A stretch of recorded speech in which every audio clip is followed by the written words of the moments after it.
Vous savez les amis, la dîme est un sujet qui divise dans notre communauté. Pendant que certains pensent que la dîme est un sujet révolu, les pasteurs devaient cesser d'en parler. D'autres en revanche se disent que la parole de Dieu reste la même aujourd'hui, hier et éternellement. Si c'est l'Ancien Testament ou le Nouveau Testament qui en parle, on devrait payer notre dîme. Alors, qu'est-ce que la Bible en parle? Restez connectés.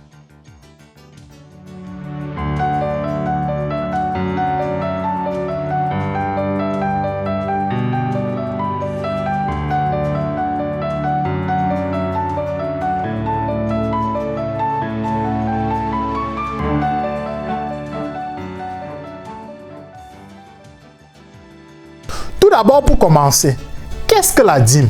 La dîme vient du mot latin décima, qui veut dire un dixième.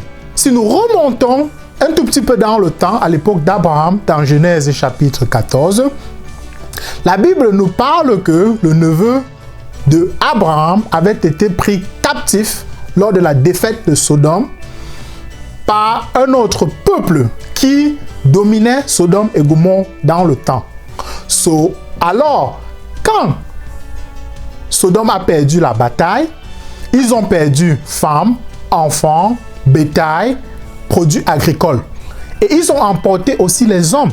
Lot, qui vivait dans Sodome, a été capturé.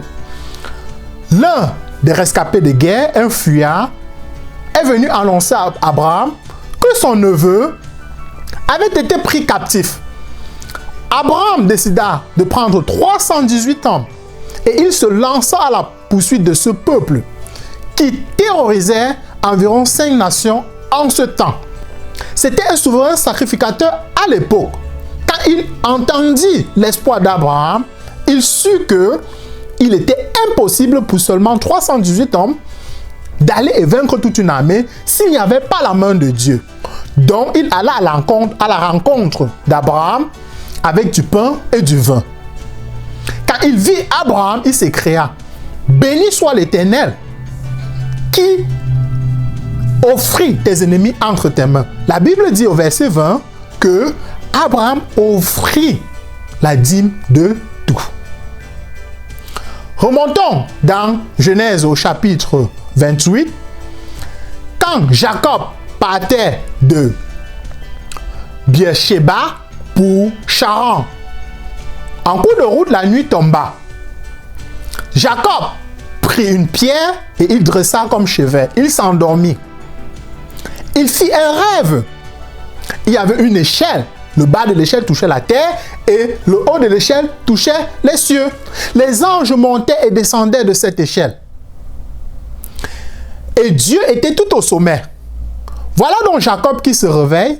Il était pris de peur. Il dit: ah, donc ici doit être le lieu où Dieu habite. Il prit ces pierres dont il avait dressé comme chevet. Il fit un monument au nom de l'Éternel. Il versait de l'huile.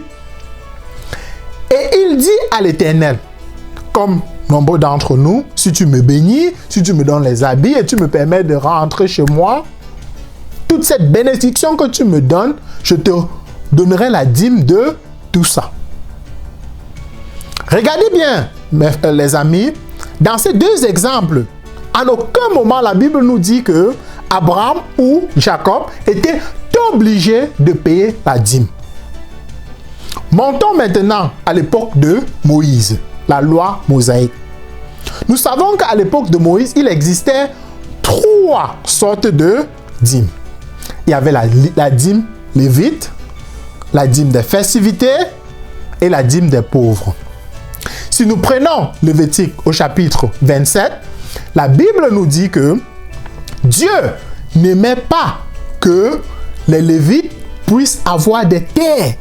Dieu ne voulait pas qu'il laboure le sol. Les Lévites ne faisaient rien. Donc ils ne vivaient que de la dîme que le peuple offrait aux Lévites.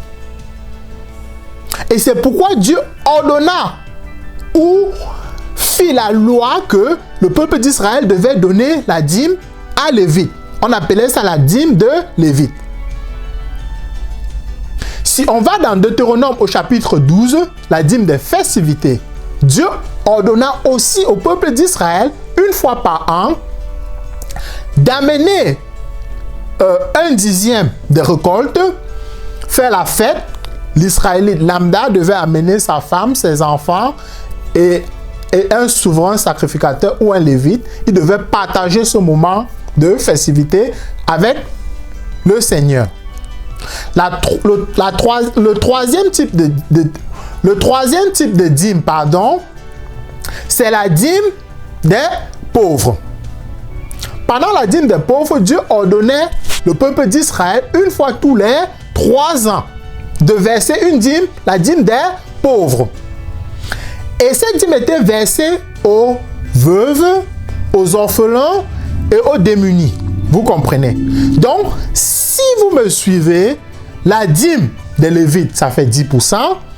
La dîme des festivités, 10%. Nous en sommes déjà à 20%. Et la dîme des pauvres, comme c'était une fois tous les 3 ans, si on divise les 10% par 3, on a 3,333. Donc, en somme, le peuple d'Israël était obligé de verser un pourcentage de 23,333% de tout ce qu'il possédait. Donc, dans ce cas, on voit bien que le peuple d'Israël ne donnait pas seulement 10%, mais il donnait 23,333%. Vous allez me dire, mais alors, le verset de Malachie au chapitre 3, verset 7 à 10, ce verset dont les pasteurs utilisent tout le temps pour dire que nous sommes obligés de payer la dîme si on ne veut pas être maudit. Si on va dans le livre de Malachie, le livre en complet traite 6 thématiques. Dans les 6 thématiques, la dîme fait partie d'une. En fait, le peuple revenait d'être captif. Et le fait qu'il revenait d'être captif, il ne respectait plus les lois de Dieu. Les lois mosaïques, il ne respectait plus. Le Seigneur était donc énervé et il traitait les 6 thématiques. Parmi ces 6 thématiques, il y avait la dîme parmi. En fait, si on veut entrer dans le contexte de Malachie, Dieu n'était pas en train d'imposer ou bien de forcer son peuple à suivre seulement la dîme. La dîme faisait partie des lois dont les gens devaient payer leur dîme. Mais il n'était pas forcé ou obligatoire de le faire, entre guillemets. Il fallait qu'il fasse tout parce que la loi dit, ou bien la parole de Dieu dit, tu ne peux pas dire que tu ne peux pas dire à ton corps, tu ne peux pas dire à l'œil que je n'ai pas besoin de toi ou au pied, je n'ai pas besoin de toi. Donc si tu veux suivre la parole de Dieu, tu dois suivre tout ce qu'elle dit. Si nous allons dans le Nouveau Testament, dans Luc chapitre 11, la Bible parle des pharisiens qui donnaient trop d'importance à la dîme, mais ne respectaient pas la justice et l'amour de Dieu. Si on va dans Luc chapitre 18, Jésus prend un exemple. Il dit, il y avait un pharisien et un collecteur d'impôts qui allaient au temple. Le pharisien priait en lui-même.